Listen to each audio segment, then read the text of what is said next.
Hey everyone, this is Tanya, and welcome to my new segment called The Flash Review. So, this series, I will focus on cool projects I come across that I want to share with y'all. Besides being a lover of books, I'm also a big fan of DIY, which stands for Do It Yourself Culture. I'm a supporter of indie artists as well as alternative forms of media.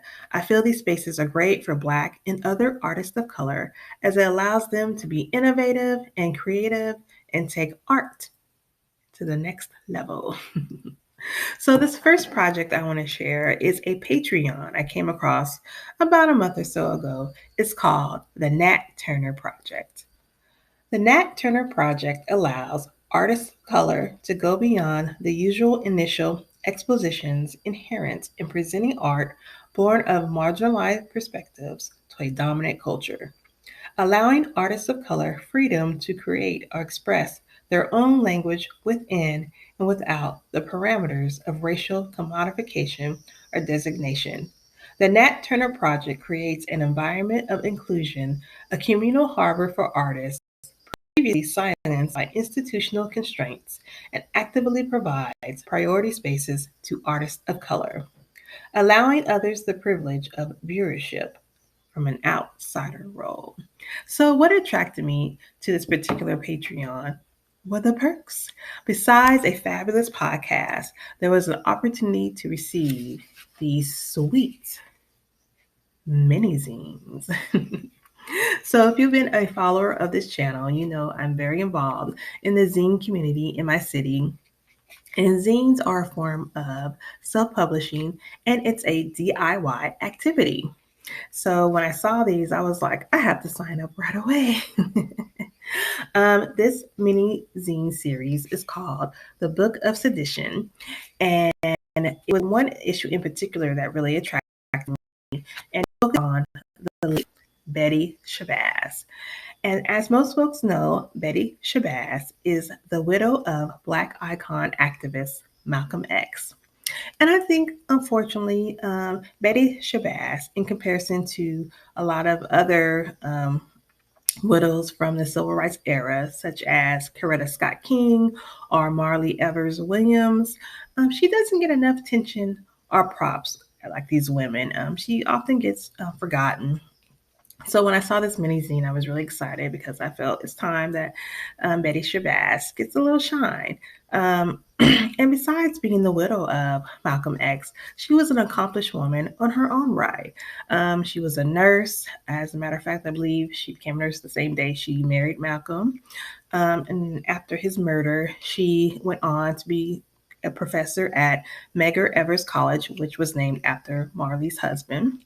And then soon after that, she became, let me check my notes again. Oh, yes, the director of institutional advancement and public affairs. And soon after that, she received tenure and for the rest of her career worked at the college. Sadly, Betty Shabazz passed away in 1997 due to injuries caused by a fire set by her late grandson, Malcolm. So I was really happy when I saw this zine because, as I stated, I feel like Betty Shabazz doesn't get enough respect and attention for the work she did. So I just wanted to share some of the images that are in the mini zine because I just thought it was really nice. So the first is Betty Shabazz on the cover of Ebony. Is Ebony still around? Are they still holding on like Essence? And this is a picture of her grandson, Malcolm. And then this is an image from a newspaper of when she passed away. And this is images of protests of her grandson, when he was killed. He was killed in Mexico. And I believe they never found his murderer, if I'm correct. And then here's a picture of Malcolm and Muhammad Ali with his daughters. Well, I think Malcolm is holding his two daughters, and maybe Ali is holding his daughter. Then there's Betty Shabazz. And at the bottom, there's Betty with her children. And here's a picture of all their children together. They had 6 girls, 6 daughters. So yeah, isn't that cute? I thought it was a really little nice mini zine. And besides the mini zine, you also get these really cute little buttons. And this other zine, it's just a little more abstract. So just images, words.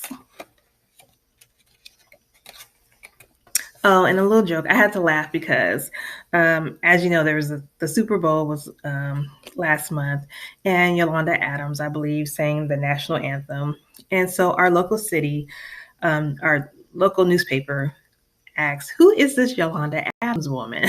So they're just making a little joke in the zine because it's like, mainstream media never knows who Black artists are. Like, I'm not a religious person at all, and even I know who Yolanda Adams is. What?